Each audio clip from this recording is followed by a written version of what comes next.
It's Thursday, it's 12:15 and we're live in Westminster. The Chancellor tries to sell her spending plans. Yesterday, I really focused on the priorities of the British people, on security, on health, and also on growing our economy to put more money in people's pockets. We've just had a spending review that shows that we cannot afford a lot of the things that the Chancellor has set out. She's going to borrow more. This is a spend now, tax tomorrow government. Latest figures show the economy shrank in April, so can Rachel Reeves avoid further tax rises? Also today, the government signs a post-Brexit deal over Gibraltar. But what will it involve? Ministers consider limiting social media for teenagers. Could it work?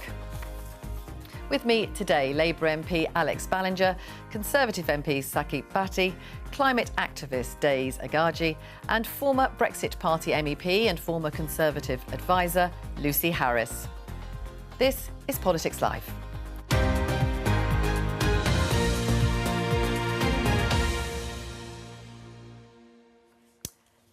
Now, as we come on air, you may have seen the coverage of the plane crash in India. It was a passenger plane carrying over 200 people heading to London. We understand there were 53 British nationals on board. In the last hour, the Prime Minister has issued a statement describing the scenes as devastating. He also said he was being kept updated as the situation develops, and his thoughts were with the passengers and their families at what he called this deeply distressing time. And if there are any other updates on this, we will bring them to you throughout the programme. But we're going to return to yesterday's spending review when, of course, the Chancellor outlined how she was allocating money to all government departments over the next few years. She also announced over £100 billion worth of capital spending on projects such as rail, roads and housing. Now, the Institute for Fiscal Studies has been giving its assessment of the plans that she outlined. Let's have a listen to what they had to say. Ms Reeves is now going to have all her fingers and all her toes crossed, hoping that the OBR will not be downgrading their forecasts in the autumn. With spending plans set and ironclad fiscal rules being met by a gnat's whisker, any move in the wrong direction would almost certainly spark more tax rises. Well, that was Paul Johnson, who is the director of the Institute for Fiscal Studies. So, Alex, taxes are going to have to go up. Well, this spending review is about investing in our national renewal. It's about investing in our national security, in our health system, and in growing the economy. Everything that we announced today was paid for by the budget that we made difficult decisions in October. So there is nothing here that we should expect any tax rises to come from. And that investment in growth, that approach to growth, should be really turbocharging the economy, which will put us in a really strong situation as we're moving forward. Now, you mentioned growth, and there was some disappointing news on that today. It says here that the UK economy shrank by 0.3% in April. I mean, that is a problem, isn't it? Because a lot of the Chancellor is relying a lot on growth coming good, and this suggests that it's not. We need to be careful about relying too much on month-on-month figures because they can be quite volatile. But there are some global headwinds that are affecting countries all across the world, Trump tariffs being a good example. But everything the government is doing is to boost our economic growth. So you will have seen the 3 trade deals that were announced earlier this year with India, the US and the EU. Fantastic for manufacturers in my region of the Midlands in particular. Some planning reforms that are coming forward. And in the spending review, there's some really important stuff around energy security and boosting our transport infrastructure, which will all be really good for economic growth. So, Saqib, the argument from the government is that there will be growth because of some of the changes that they're bringing in. So tax rises aren't inevitable. Tax rises are inevitable. I mean, when I came on the show a few months ago and borrowing costs had surged in the bond markets, it was, I said at the time that the Chancellor's choices are very, very limited and there's just bad option after bad option. And I think nothing yesterday has changed that. It is inevitable that she's going to have to raise taxes to meet the spending cost. I mean, just the interest cost on debt is about 100 billion a year. She says this is all funded. These are all funded proposals. Well, the winter fuel U-turn is not funded. And that is a small amount in comparison. But she's still going to have to find the money for all that. And I think it's really important that we every serious economist now is saying tax rises are going to have to come. The book itself talks about police precepts going up and council taxes going up. There's an inevitability. Or what she might have done is shifted some of the load onto the councils, onto the police and crime commissioners to raise that money. But it is inevitable. And Paul Johnson, the IFS, they've said she's going to have everything crossed. Well, having everything crossed is not a serious economic strategy. She's put everything on red.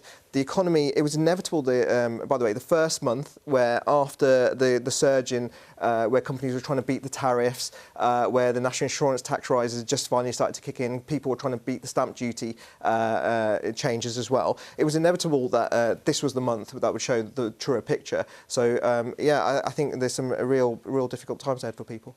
Daisy, what did you make of the spending review yesterday, and particularly with people saying that taxes will have to go up? Is that something that you worry about, or you think will happen? It's definitely something that I'm worried about. I feel like the tax burden at the moment for the average person is really high. It's the highest that we've seen in quite a long time. So there is this question of where is the headroom in all of this? And we know that we're living in a particularly volatile moment of where so much can happen over the next couple of years. So if something does happen, where are we going to get the money to pay for all of this? Because it does sound really amazing. I do think there's some really good nuggets in there, but we have to be cautious because people are already at the brunt end of what they can take. Lucy, what do you think about tax rises? Well, under Labour, it's inflation up, unemployment up, growth down with no plan. You've got borrowing costs up, you've got debt up, and your GDP per capita is down. So I'm just wondering if this is going to result in Labour austerity.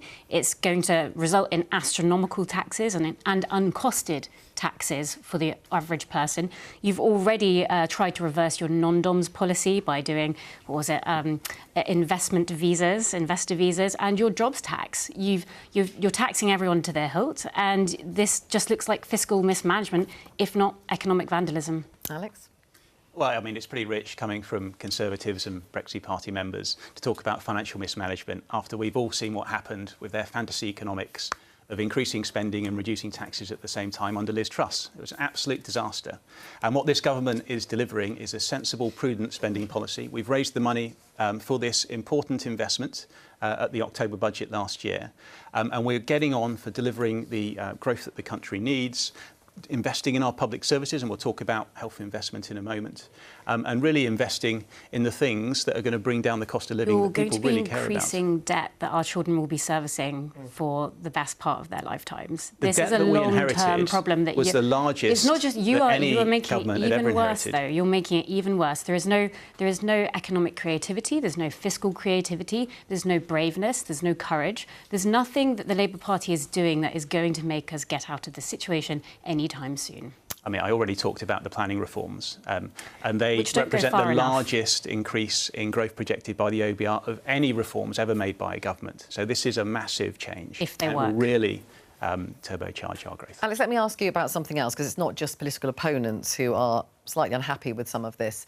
This Times headline saying that the public will pay the price for police funding squeeze, and the government being warned that officer numbers will have to be reduced without extra funding. I mean, that's a concern, and to lots of people who are worried about crime.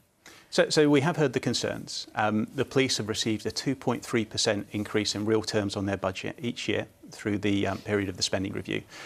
We are asking them to do a lot. The increase in neighbourhood police officers, 13,000 on the street, is an important policy. And that's their argument, that they're being asked to do more. Well, we are asking them to do more because we care about neighbourhood policing. But because we're giving them more money, it's important that all departments make efficiency savings. And there are a lot of back office functions in the police as well as everywhere else that could be worked upon. So I think it's enough money. We can't give everything that everybody asks for all of the time. So I think it's a fair settlement for the police. It's not enough money, because in the spending review document itself, and I can pull it up on my phone if you like, it clearly says the police precept is going to have to go up on council taxes. So that means, our police and crime commissioner, a Labour Police and Crime Commissioner is going to have to put up PCC precepts, and and I'll be challenging that, of course. But unfortunately, it's because a Labour Chancellor has put that obligation on him. The funding isn't there, and therefore it's inevitable that taxes are going to have to go up. And I think the one thing I'd like to see, Alex, I have a lot of respect for him, but actually from the Chancellor, from the Prime Minister, a bit of honesty about the fact that taxes are going to go up. It's inevitable. But your leader is saying that the government's spending too much, but then you are also all seem to be calling for more spending on things like the police. Well, no, we would have made different choices. This is the first what of it, are right? Those choices? Well, the different choices we would have made, of course, is when you guys came in, we wouldn't have talked down the economy and killed off growth. We wouldn't have done originally the national insurance rise, which has now killed off businesses, investment, businesses and unemployment. What we wouldn't have done is started GB Energy and given them £8 billion, a holding company, which is basically not bringing down energy prices. £8 billion, Alex, that could have been used so effectively and so much more effectively in other places. That's what we're talking about. We would have made different choices, and now we will be holding the government to account, and as the detail comes out, we'll certainly be challenging them on some of their costs. But again, the borrowing that they've taken means that our future generations will be paying for this for many, many years to come. There is no free money here. But what about the idea of borrowing to invest? I mean, there will be people who think that actually lots of things should have been done earlier, and actually borrowing to invest is different because you will get a return on that. It could well improve lots of things, whether that's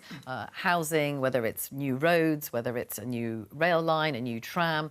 People do seem, many of them, to want that kind of investment. I think the scale of borrowing matters as well. Of course, if you could put everything on a credit card, I'm sure Rachel Reeves would have done that basically, and she tried to yesterday. Frankly, the reality is you have to make judgments in government. Everything is a political choice, just the interest alone, which is more than our defence budget, should tell us everything. The fact that she's made those choices now, the Labour Party can talk about the past. The reality is they are in government. This is the present day. And come the future, within months, they are going to have to raise taxes. There's an inevitability to this that, even an economics A-level student could tell us.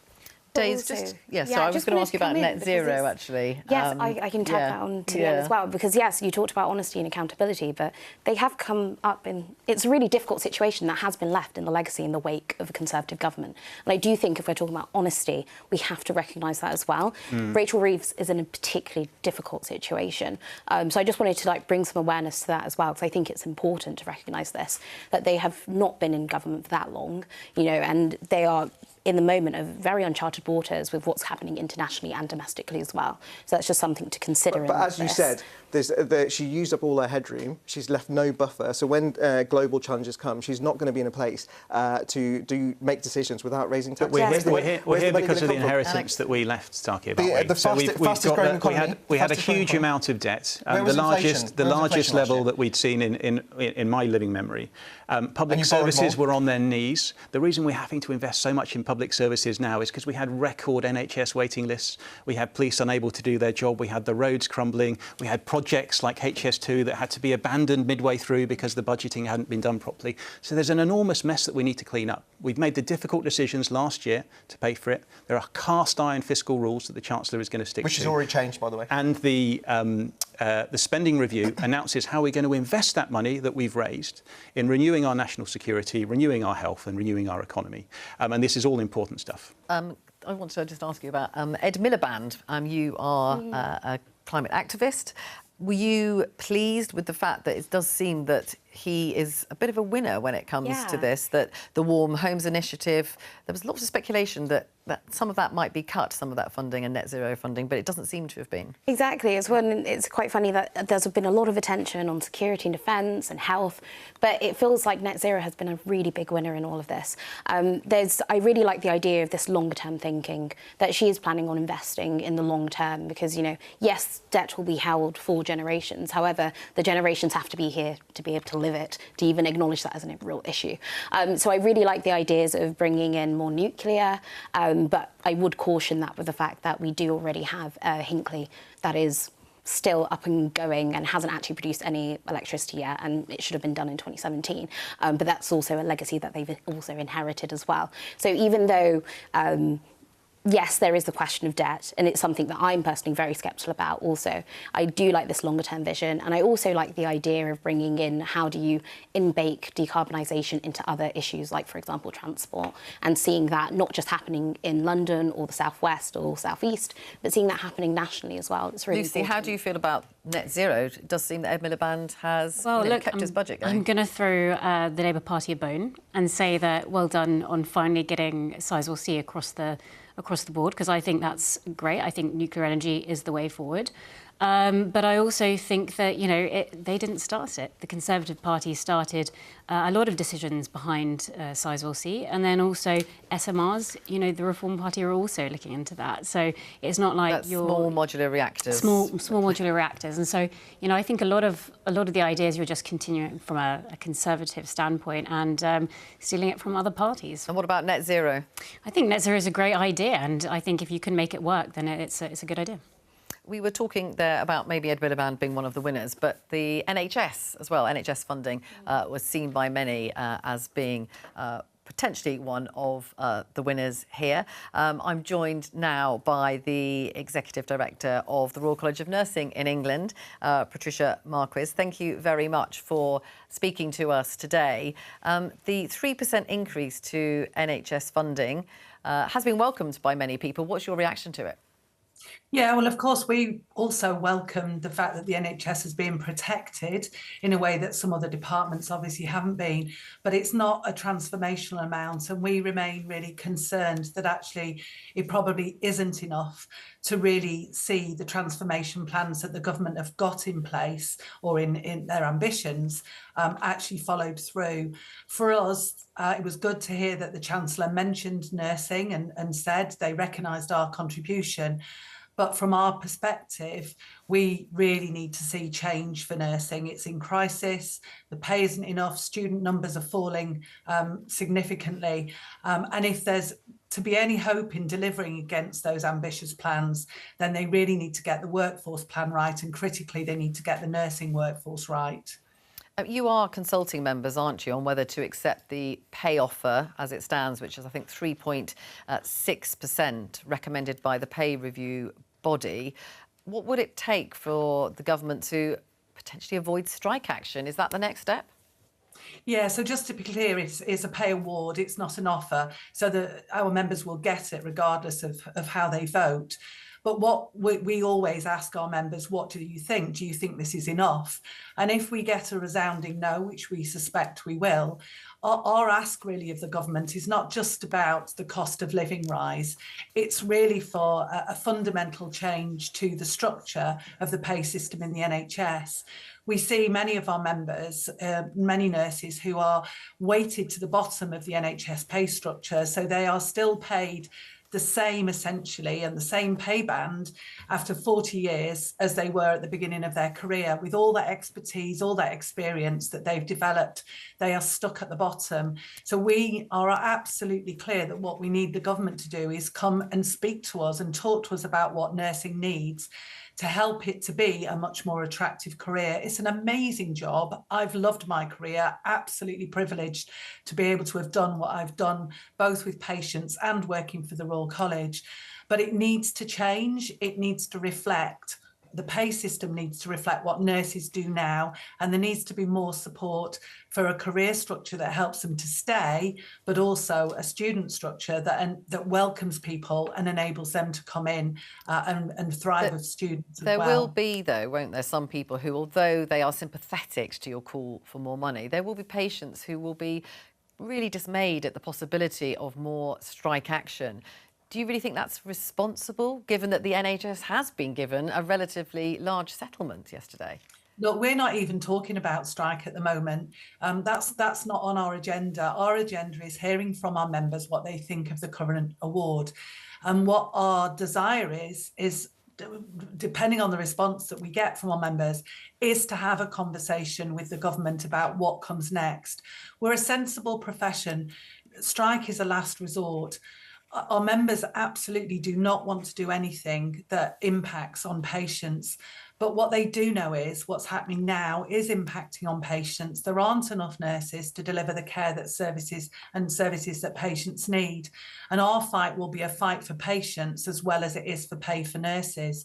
All we want is to be able to have enough nursing staff to do the best for patients. Patricia, stay with us. Do you think, Saqib, that people are getting value for money in terms of the cash that's gone into the NHS? I think the challenge, certainly I get from constituencies when there's huge amounts of money coming in is exactly where is it all being spent, etc. And it is the delivery there. Look, when I got elected in 2019, we had COVID, we had the pandemic, the waiting list clearly did proliferate, and our NHS staff, the nurses, doctors were doing an immense job. But there is a balance, of course. You have to figure out how to get efficiencies, which when the Labour government agreed the pay deals last year, they did not ask for efficiencies in return. In fact, what we were told at the time by West Streeting was there would be no, this was to end all strikes. What we had done is actually introduce minimum strike legislation to make sure that actually those basic services were still being delivered. And of course, look, I'm pleased they're not discussing strikes, and I hope there can be an agreement because ultimately my concern is the service that my constituents get. So, Alex, the suggestion that actually the money's going in, but actually the government's not asking for anything in return in terms of productivity? Well, I really welcome this large investment into the NHS. It's the largest recipient of this spending review, but that investment has to be linked to reform. And of course, we're hearing that it's not at the moment, is it? Well, it is. So 50% of our technology budget for the NHS our technology budget is increasing by 50%. That's going to allow us more to use the NHS app, to use AI, to improve the customer experience when they're making appointments or interacting with the NHS. It's going to help us share information. We're abolishing the largest quango in the world, NHS England. That's going to cut down on unneeded bureaucracy. It's going to allow us to redeploy more resources to the front line, more nurses that we need.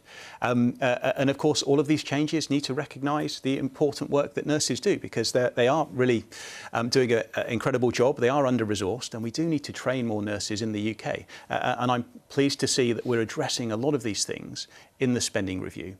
And I think it's going to really help patient outcomes.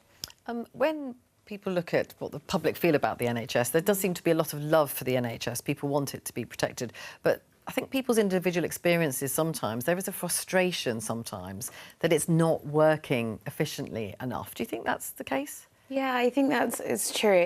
I always say it, like, my heart goes out to the NHS. I feel so fortunate that we live in a country that provides a certain level of healthcare. But it does feel like sometimes, especially I have chronic illness, it feels like sometimes it's like a basic standard, and anything up, you have to actually look for private care. And if you're even fortunate enough to have that. I had a root canal earlier this year, and I was told if you think you're going to be seen before it gets really bad, that's not possible on the NHS. And I was quite fortunate to be able to save my tooth, but in other situations, if I wasn't, they would have just yanked it out. So there is this frustration of being a service user, and I do think that there needs to look at the systems and how it's running to make it more effective. That's one side of it. But then also, I believe that with the NHS, it's such a big organisation that has kind of never really been truly looked at from a base zero of how do we rebuild this, not just from creating small tweaks and reforms here and there, but something that looks at the whole system and how to do it better. So I do think that needs to come as part of this spending review and this kind of longer term trajectory of if we want to save the NHS, we need to make sure, because this amount of money is a lot of money. However, with already conversations around junior doctors' pay, nurses' pay, it's going to get sucked up very quickly. Lucy, actually, the UK spends per capita not as much as other European countries. What's your view of the NHS and the funding that's going in? Well, look, I mean, the NHS, the budget of the NHS is almost as big as the Portuguese economy. So that just gives you a clarification of just how much money we put into the NHS. I think measures that Labour has announced, getting rid of NHS England, is a start. But I think we've really put ourselves into a corner here by making it such a totemic institution here in the UK, which just keeps gobbling up money after money after money and not really proving or providing better services for ordinary people. I think we're all terrified of looking under the car bonnet and thinking, how can we actually make this work? Do we need all these middle managers? Probably not. And I think it's partly, Labour's fault for making it such a totemic institution, which means no one can actually touch it without getting balked at by the general public. So I think it's something that is incredibly sensitive to deal with, and yet we can't touch it. So I think it's one of those problems that we just have to grapple with before it gets even more expensive. Patricia, would you just pick up on that point there, the suggestion that the NHS is just gobbling up money and actually people aren't getting enough back in return? I think there's some real fundamental flaws in some of what's just been said. As somebody said, actually we spend less than many countries on our health services, and what we get for it is incredible. There's always improvements can be made. And what I would say about some of the savings and the changes that are being made at the moment, those are real people, and many of those people that work in NHS England and some of the other structures are nurses who are delivering frontline services still. So it's wrong to talk about bureaucracy as if it's divorced from what's actually happening or what we might see as the frontline in emergency departments or wards and communities. But actually, I think all of us would agree that there is absolutely every reason to do proper reviews. But the NHS is reviewed time on time and time again. The people that suffer most in those reviews often are the staff. And actually, the current reviews are being done in a way that is very brutal. It's not well thought through, and it's, as one of my colleagues said earlier today, it feels like a redesign on the back of a fag packet. We really need to look up what we're doing, how we're doing it, who needs to do it, and where it needs to be done. But at the end of the day, I don't think any of us think that most of our nurses and doctors, for example, physios, etc., are not doing valuable work that isn't enhancing the population's health. Some of it needs to be redirected to prevention. We all understand all of those arguments, but it cannot be nurses that pay for the reorganisations, etc. It has to be done in a way that's sympathetic and delivers real improvements to patients. So, Alex, we are expecting a 10-year review to be announced by the Health Secretary pretty shortly. I mean, what do you think that could have in it which will answer some of those questions there? Well, we're just coming on the back of the Darzi review that outlined the scale of the challenge to the NHS. There's too many reviews. There is a lot of reviews. I think that review was very helpful because it identified the problems, what we inherited, why we had the largest waiting list on record. So there are lots of things we've started to address. It is important we continue to improve the NHS, and what I would really like to see is more investment in prevention. So we can get more people seen at GP surgeries on the front line, their conditions picked up earlier so they don't end up in hospital more than they are. And I think everyone wants that, don't they? But it doesn't seem to happen. So one important thing from the spending review was a real increase in training and numbers of GPs. So we were already recruiting 1,500 more GPs across the country. It takes a long time to train them. It does take a long time, but if we don't start now, we won't have any GPs. So we've identified the problem. We are recruiting GPs. If you talk to many GPs that work as locums, they're unable to get jobs under the previous government. Some of those are now already working in surgeries. So we are moving in the right direction, and that focus on prevention, I think, is going to be a real help. Should your government have done more on that? Look, I tell you, one thing I fought for was the integrated care boards to come in, and it was through personal experience through COVID, and it was the old... You'll have to explain what that is, because as we know... I'm going to try and do this in the shortest way possible. It was, when I came in, there were clinical commissioning groups, which were just very little accountability. And for me, I'd come from a professional background. I went to see Matt Hancock. I said, look, this is not the way to work. I'm getting conflicting messages. So we changed the structure. I think that was back in 2020, 2021. That's, for me, has in Solihull, has had a huge impact because it's meant that we've been able to get more resources tailored towards the local population. And the Labour government now is trying to build on our green belt, get loads more people living in Solihull. They're going to need health infrastructure, so we are working very closely with the ICB. So the change takes time. All the stuff that Alice just talked about, recruiting GPs, we'd already set that in motion when we were in government. But these things take time. I'm more than happy to support proposal, which means we have more doctors, more nurses, if we can get them trained and on the front line quicker.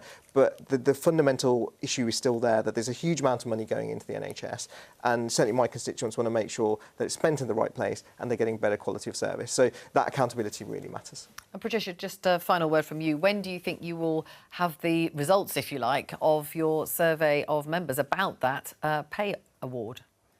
So currently our consultation closes in July, so we expect to have our outcome then. But we would really urge the government to come to the table as soon as possible to start conversations about what we want to see and what needs to happen to make the nursing workforce an attractive place to work, but also a career for the long term. Thank you very much for that update, and thank you for joining us today, Patricia Marquis from the Royal College of Nursing in England. Thank you very much. Now, have a look at this headline. This is about the post-Brexit deal over Gibraltar, which has been agreed. And the Foreign Secretary, David Lammy, has been talking about it in the last few minutes in the House of Commons. Let's have a listen. I'm grateful to my counterparts in Spain and the European Union for completing these negotiations in good faith, in the spirit of a win-win solutions for all parties involved. This agreement paves the way for finalisation of the UK-EU treaty text on Gibraltar.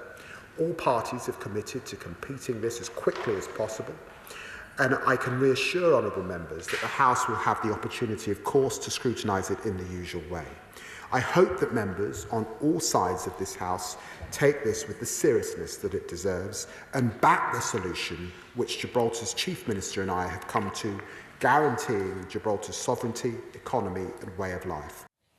Now, it's worth explaining a bit about this deal, because since Brexit, there's been a temporary arrangement which has involved light checks for residents of Spain and Gibraltar. But the EU is bringing in stricter checks at all of the frontiers of its free travel area, which, of course, threatened huge disruption at the Gibraltar border. So what's going to happen now is that Spanish border officials will be based at Gibraltar's airport and port, and they would check people arriving, and they could deny people entry. Lucy, this is tying up one of the loose ends of Brexit. Well, actually, I think it's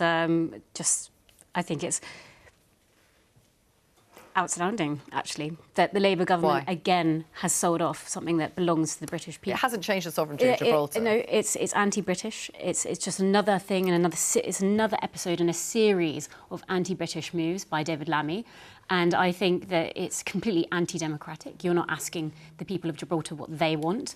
I think it insults Although the Brexit Chief Minister of voters. Gibraltar has agreed this. It's anti-democratic. We haven't asked the people of Gibraltar how they feel about it. I think it insults Brexit voters, northern voters of this country, and I think it insults the people of Gibraltar. I think this deal is outrageous, and I think that this is something that has to be overturned. Alex? I mean, I find those comments outrageous.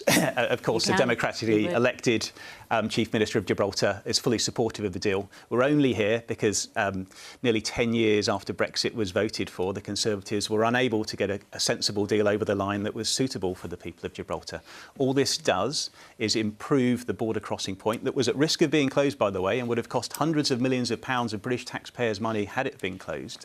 All it does is improve checks there that are quite similar to what you get on the Eurostar. So if you're going from England to Paris, for example, or to Brussels, and you get the checks between the French and UK people together, that's all it's doing. Lucy, it's similar I think it's another sellout. It's another sellout by the Labour Party. What you want to do is realign us so closely with the EU. This isn't once the Battle again. of Trafalgar. It's Spain is an ally. This is what the people of Gibraltar want. I'm not saying it's a Battle of Trafalgar. I'm saying that it's anti-democratic. And I'm saying that what you've done is that you're trying to realign as best you can with us to the EU, which is absolutely what the general public did not want. They voted against it, and you are doing the complete opposite and slowly tinkering away and giving away parts of our country, parts of the world that we live in. You are basically dismantling everything that people voted for back in 2016. So the government respects the Brexit vote in 2016. What the British public want now is a sensible, practical relationship with the EU that is good for their prosperity, enables them to travel, and helps people out that live in places like Gibraltar that have been put in a really difficult situation by this vote. That's all we're doing. It's a sensible agreement. The Labour Party gave away the Chagos Islands. People of Gibraltar. You're now doing this with Gibraltar. You are doing it consecutively. I don't think the Labour Party is very pro-British. I suggest you speak to the people of Gibraltar and ask them. I suggest you do that.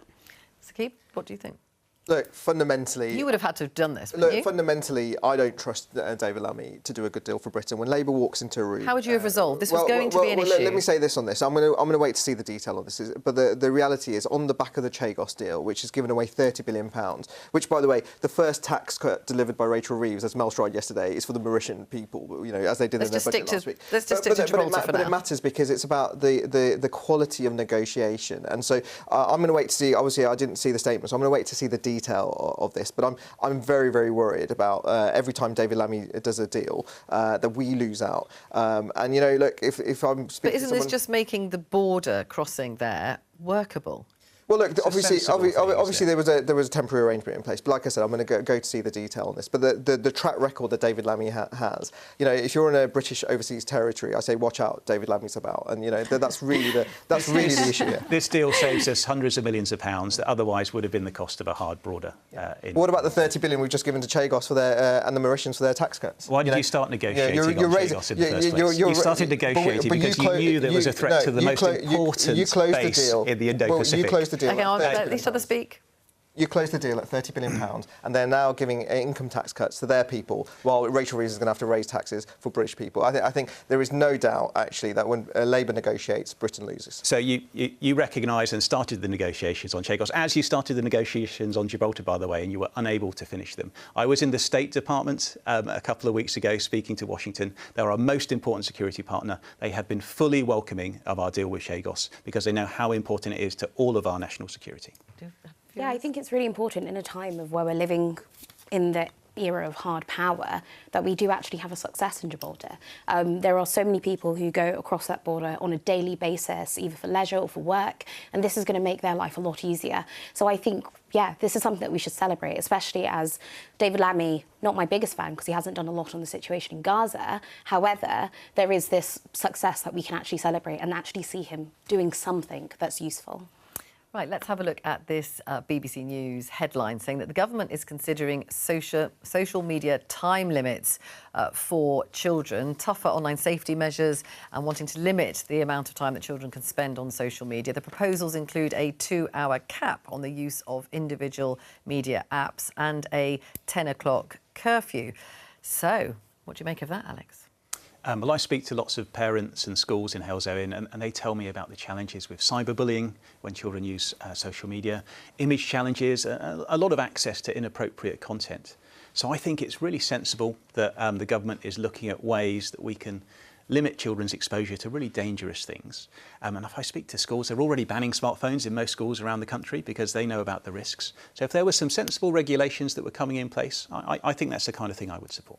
Do you think this is workable? So look, I was the tech minister responsible for the implementation of the Online Safety Act up until the last election. And that was a landmark piece of legislation which has put huge amounts of requirements on social media companies to do activity. Alex is right, actually. I've got schools, I've got parents who are, you know, I'm a father of 2 young kids. You know, I worry about these things and where the algorithms will take people. The legislation that's in place is really important, but we should always be nimble. That's about the content, isn't it? This is about time limits. This is probably it more is, about and you're right. And so it is. And the only thing, I mean, my big reflection on this is I hope it's not gimmicky, you know, from Peter Carl, because we worked very closely, and Michelle Donnellan, who was my boss at the time, we worked very closely with parents whose children had suffered at the hands of cyberbullying, who'd committed suicide, you know, really harrowing cases. They deserve non-gimmicky responses. So I'll certainly be looking at the detail on this, but, you know, part of this is making sure the Online Safety Act is implemented, Ofcom are robust in the way they implement those requirements that Parliament intended. But clearly, in this 21st century environment, as parents, we have great concern, and we want to make sure our children are safe. Days, do you think this is workable? You're probably of a generation that has grown up with the internet. grown up with this, but do you think this is a workable idea? I think it's really good. I know that I used to work in a primary school and so many children were having access to content that they shouldn't ever be. So I do think that this is good, whether it's the content or even limiting the time. But it does beg the question, what are they going to do? Because the internet has become a place of where it's taken over what youth services used to do. So, you know, throwing it back to the government, what is going to be the thing that young people can spend their time on instead of being on the internet? How are we going to bring back youth services? How are we going to make sure that these young people are protected online and in real life? Well, look, we have got someone who's got a suggestion, actually. Other countries have gone further. Emmanuel Macron is looking to ban social media for all children under 15, while the Australian Parliament approved a ban for under 16s in November 2024. And here's Australian Prime Minister Anthony Albanese explaining why this ban is needed. This one is for the mums and dads. I know you're worried about the impact social media can have on young children, and so am I. That's why we'll introduce legislation this year for a minimum age for social media. I want kids to have a childhood. I want them off their devices and onto the footy field and onto the netball courts. I want them to have real experiences with real people. Together, we can get this done.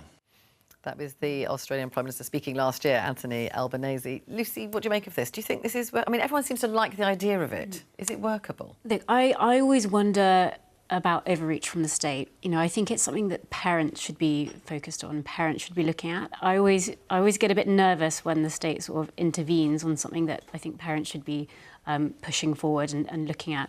Perhaps potentially more education around digital awareness for parents and understanding how that works would be something that would be a better solution. But I do wonder, having a centralised opinion on how people should be spending their time online is the way forward. I think that undermines personal autonomy, and I disagree with it. I mean, there is an issue, isn't there? There are a lot of parents weren't brought up in the digital age, and actually their kids know how to use this stuff much more than they do. I mean, and there are benefits to smartphones for children in education, of course, or for particular minority groups that want to access other people. But I speak to lots of parents, and I think they're looking for an argument or a justification that they can use with their children to say, I mean, there are apps that you can lock your child's phone. Yeah, I mean, they do exist. So why is that not enough? So they do exist, but they're not mandated by the school or mandated by the state. And I think when there are lots of peers, young children, and they're seeing their friends who are using different types of apps that we would maybe think are inappropriate. If there was a government legislation on it, it would give parents a lot more opportunity to be strict with their children and set the limits that they probably would. Sorry, I find that quite funny. Don't do that, Joey. The government says you can't. Sorry, I find that ridiculous. Is the state over it? There's a balance to be reached on all this, because actually... is it the state's role, though? Well, I think it's the state's role to ensure that social media companies uphold their responsibility, especially when it comes to age limits. And I'll give you an example. I was talking to a social media company, it was X, and they were telling me about, they've got an age limit at 13, right? I mean, it's so easy to get around. And I mean, in a way, Lucy's right as well, because, kids can get around things. My children are already smarter than me, and they can do stuff. And so, actually, the challenge is for the social media companies, I would hope on a voluntary basis, by the way, to take responsibility and make sure that parental controls are easy to use, they are consistent, etc. And I think, actually, there's a huge market opportunity for them. And this is something I posed to them as Tech Minister as well. They haven't really... Have they gone along with this? I mean, do you really think they're going to do it voluntarily? This is why I said I'm going to wait to see the detail, because there is a bit here about, the carrot and the stick, I think. And, I hope they take the carrot, but of course, education also plays a role. And if you talk to children's charities, many of them actually don't want really, really strict thresholds because they're worried about, especially around coercive But is this control. the government's role? Is this the state's role to be doing this? There's a balance, and that's why we did the Online Safety Act. But the Online Safety Act was But have we reached that line? Your technology is always changing, Vicky. So, I mean, I'll give you an example. AI chatbots, at the moment, if I remember correctly, are not covered by online safety, the online safety legislation. And yet I was hearing stories as we were coming into the election and post about young kids, having online relationships and things like that. And where's the control around that? So I think we have to be able to adapt. The key thing, and my final point, is that legislation was technologically agnostic. So it forced the social media companies to think about how they delivered their technology. Days, whose role is this? Is this the role of parents, or is it the role of the state? I think it's a yes-and situation. I feel like, as already previously mentioned, young people are really smart, and we're very lucky to have very young, smart young people. That also does mean that they can curve around some of the protections that their parents may put on their digital devices. So I do think that the state does need to take some hold. And even the legislation that we have now is a start, but it's a baseline. Shouldn't parents just be telling their kids you can't do it? Well, I think parents can be telling their kids they can't do it, but I don't know about you, but I didn't listen to my mum when I was a teenager. I was a very rebellious teenager, actually. So I do think there needs to be the step in, because it does not just affect the young person, it affects their mental health, their education, with, you know, usage of phones in schools, for example, being a Lucy, problem. the state needs to do more? No, the state needs to back off. It's definitely the parents' jurisdiction to say what their children can and cannot do. And I think the more that the state intervenes on an individual basis, I think the further removed we get away from the control of our own lives. So no. OK, that's all for today. But I'll be back on Monday with more Politics Live at 12:15 here on BBC Two and on iPlayer. So please do join me then.